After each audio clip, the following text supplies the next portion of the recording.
Praise the Lord. I greet you all in the precious and soon coming name of our Lord Jesus Christ. As the Lord has prompted me to speak on 1 Corinthians 15, verse 19, I would like to speak a few things of the miserable Christians. The text reads in this way that if in this life only we have hope in Christ, we are the most miserable people in the world. There are two kinds of people in the world, the saved and unsaved or lost. And in the saved group also, there are at least two groups of people. They are the spiritually prioritized and the worldly prioritized. Those who are according to the perfect will of God and the permissive will of God as well. To understand it more easily, we can name them as Mary and Martha groups. Both are believers, but their concern and interests are different. Those who are having spiritual priorities, they are seated in the heavenly places along with the risen Lord. They seek the things of above and their minds are set on the heavenly things. But the people, those who are having worldly priorities, they are the worldly minded. Their desires and ambitions are for the perishable things of this world. Ephesians 2 verse 6, Colossians 3 1 to 11, and Philippians 3 13 to 21. This world is full of miserable people. Once we were also in the same condition, but because of God's great mercy, we got saved and became new creation. Now our status and destiny have been changed, and we are no more miserable or pitiable people. We are not of this world. We are the heavenly citizens. We have a blessed and living hope, which is the second coming of the Lord Jesus Christ. Titus 2 verse 13 and Colossians 1 verse 27.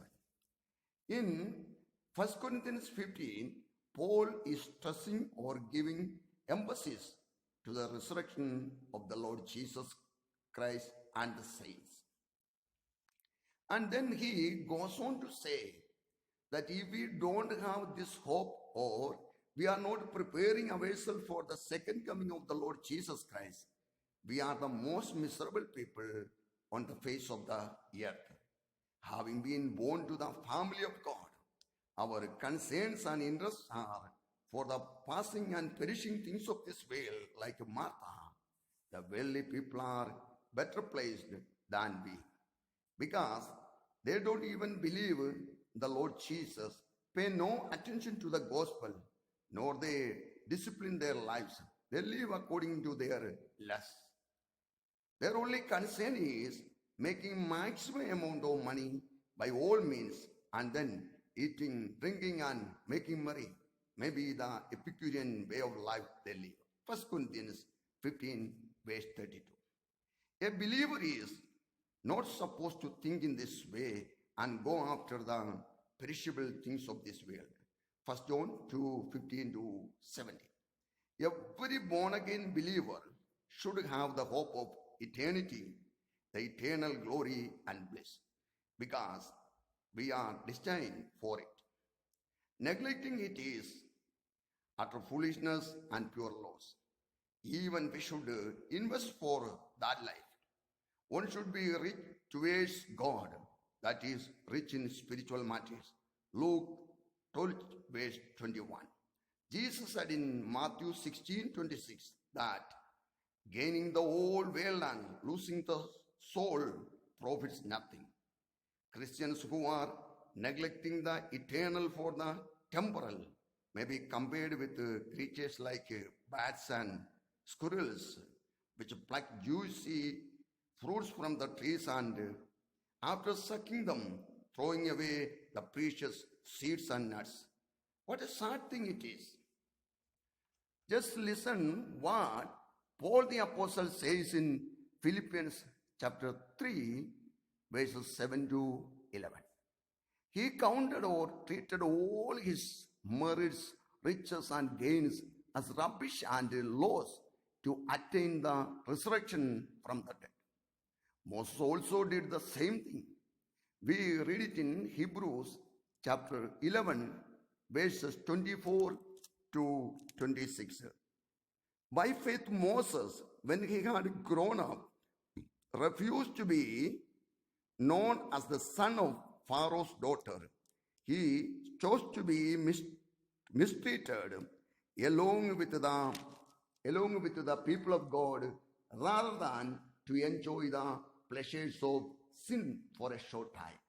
He regarded disgrace for the sake of Christ as of greater value than the treasures of Egypt, because he was looking ahead to his reward. What a comparison it is, and also what a calculation. Hallelujah. I praise the Lord for the spiritually enlightened ones. In the book of Revelation, chapter 22, verse 20, Jesus himself says that he is coming quickly. He is our bridegroom, the church. Yes, we are his bride. What should be our response to Jesus' announcement? Is it yes? Jesus, you may come and take us into our heavenly abode. If so, we should purify as he is pure. 1 John chapter 3, verse 3. Yes, this is the high time to get ready for the rapture. Maranatha. Amen. May God bless all of you through this